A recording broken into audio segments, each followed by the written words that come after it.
ஆண்டவரும் இரட்சகருமாகிய இயேசு கிறிஸ்துவின் இனிய நாமத்தில் உங்கள் யாவருக்கும் அன்பின் வாழ்த்துக்களை தெரிவித்துக் கொள்கிறேன். அருமையான தேவ பிள்ளைகளே, இந்த புதிய நாள் புதிய நம்பிக்கை தின தியானத்தின் மூலமாய் இந்த நாளில் கூட உங்களை சந்திப்பதில் நான் மிகுந்த மகிழ்ச்சி அடைகிறேன். அல்லேலூயா.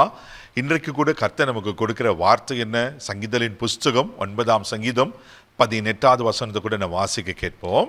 எளியவன் என்றென்றைக்கும் மறக்கப்படுவதில்லை, சிறுமைப்பட்டவருடைய நம்பிக்கை ஒருபோதும் கெட்டு போவதில்லை. தேவ பிள்ளையில, ஒருவேளை நீங்களும் ஆண்டவரை என்ன மறந்துட்டாரு, உலகமா என்ன மறந்துச்சு, மனுஷர்களும் உறவுகளை என்ன மறந்துட்டாங்க, நான் ஒரு அநாதை போல இருக்கிறேன் அப்படி நீங்கள் கலங்கி கொண்டிருப்பீங்கன்னா, நீங்கள் தேவனால் இன்னும் மறக்கப்படவில்லை என்பதை இன்னைக்கு ஆவியான ஞாபகப்படுத்துகிறார். ஆமென்.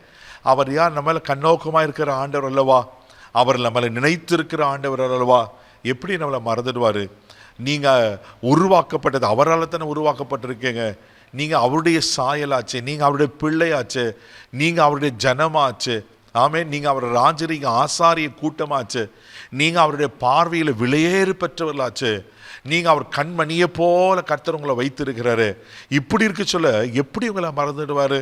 எப்படி இல்லை? ஆண்டவர் சொல்றாரு, நீங்கள் அவரால் மறக்கப்படவில்லை. ஹல்லேலூயா. இங்கே சொல்லப்பட்டிருக்கு, எளியவன் என்றென்றைக்கும் மறக்கப்படுவதில்லையா, சிறுமைப்பட்டுள்ள நம்பிக்கை ஒருபோது கெட்டு போவதில்லை. ஆமென்.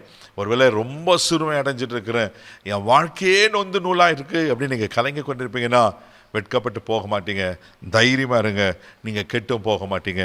ஆண்டவங்களை நடத்த உண்மையில் இருக்கிறார். ஏசாயா தீர்க்கதரிசன புஸ்தகம் 44ஆம் அதிகாரம் 21ஆம் வசனம் வாசிப்பீங்கன்னா ரொம்ப அழகாக சொல்லப்பட்டிருக்கும். வாசிக்க கேட்போம். யாக்கோபே, இஸ்ரவேலே, இவைகளை நினை, நீ என் தாசன், நான் உன்னை உருவாக்கினேன்.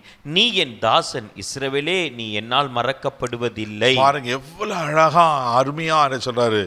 யாக்கோப்பே, இஸ்ரவேலே, இவைகளை எவைகளை நினைக்கணுமா, நீ என் தாசன், நான் உன்னை உருவாக்கினேன், நீ என்னால மறக்கப்படுவதில்லை. ஹல்லேலூயா அப்படின்னு ஆண்டவர் சொல்கிறத நான் பார்க்கிறோம். தேவ பிள்ளைகளே, அவர் நம்ம மேல நினைவாய் இருப்பாருன்னா, அவர் நம்மளை சும்மா விட்டுவாரா? அவர் நிச்சயமா ஆசீர்வதிக்க உண்மையில இருக்கிறார். கர்த்தர் நம்மை நினைத்து இருக்கிறார், அதில் ஆசீர்வதிப்பார் சொல்லப்பட்டிருக்கு. ஒருவேளை உலகம் என்ன சொன்னாலும் அதை பற்றி நீங்கள் கேர் பண்ணாதீங்க. நீங்கள் ஆண்டவர் பார்வையில் இருக்கீங்க, நீங்கள் ஆண்டவர் பிள்ளையாக இருக்கீங்க. அவர் உங்களை மறக்கலை. உலகம் மறந்துருக்கலாம், உறவுகள் மறந்துருக்கலாம், இப்போ ஒருவேளை தனிமையில் நீங்கள் அநாதை போல காணப்பட்டிருக்கலாம். ஆனால் இன்னைக்கு கர்த்தர் சொல்கிறார், நான் உன்னை மறக்கலை, நீ என்னால் மறக்கப்படவில்லை. ஆமென். லூக்கா சுவிசேஷம் 12ஆம் அதிகாரம் 6வது வசனத்தை கூட வாசிப்பீங்கன்னா அங்கே சொல்லப்பட்டிருக்கோம். வாசிக்க கேட்போம்.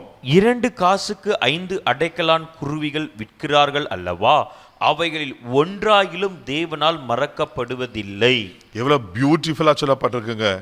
2 காசுக்கு 5 அடக்கலான் குருவிங்களா அப்படின்னு அந்த சிட்டுக்குருவிகள் போல. அந்த சிட்டுக்குருவிகளை ஒன்று கூட ஆண்டவர் மறக்கலையா? ஆமென். 2 காசுக்கு விற்கப்படுகிற ஒரு குருவியை கூட ஆண்டவர் மறக்காம பாதுகாப்பார்னா, அவருடைய சாயலால் அவருடைய பிள்ளையா உருவாக்கப்பட்டிருக்கிற உங்களை அவர் மறந்துடுவாரா? ஒரு நாளும் மறக்க மாட்டார். உலகம் உங்களை மறந்து இருக்கலாம், உறவுகள் மறக்கலாம், ஆனால் கர்த்தர் உங்களை மறக்கலை. நீங்கள் மறுபடியும் உங்களை ஞாபகப்படுத்துகிறார், நீங்கள் கர்த்தருடைய பிள்ளை தான். அவர் உங்களுக்கு தகப்பன தாயாக இருக்கிறார்.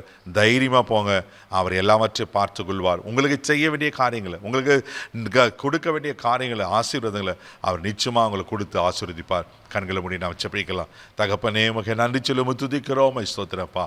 ஆமென். நன்றி. நாங்கள் உங்களால் மறக்கப்படலப்பா, நீங்கள் எங்கள் நினைவாக இருக்கிறீங்க ஆண்டவரே. அப்பா ஸ்தோத்திரம். அந்த குருவிகளையே நீங்கள் நினைவு கூறுவீங்கன்னா, மறக்க மாட்டீங்கன்னா, எங்களையே நீங்கள் மறக்கலப்பா. அப்பா உமக்கு நன்றி சொல்லுகிறோம். இந்த நாள் முழுதும் கரம் எடுத்து நடத்தும். என்னென்ன தேவையோடு இருக்காங்களோ அந்த தேவைகள் சந்திக்கப்படட்டும். இதில் ஆசீர்வதியும் கனப்படுத்தும். கிருபை ஒப்பு கொடுக்குற இந்த நாள் முழுதும் கரம் எடுத்து நடத்தும். இயேசுவின் மூலம் ஜெபங்கள் பிதாவே, ஆமென். அவர் உங்களை மறக்கலை. தைரியமாக போங்க. God bless you.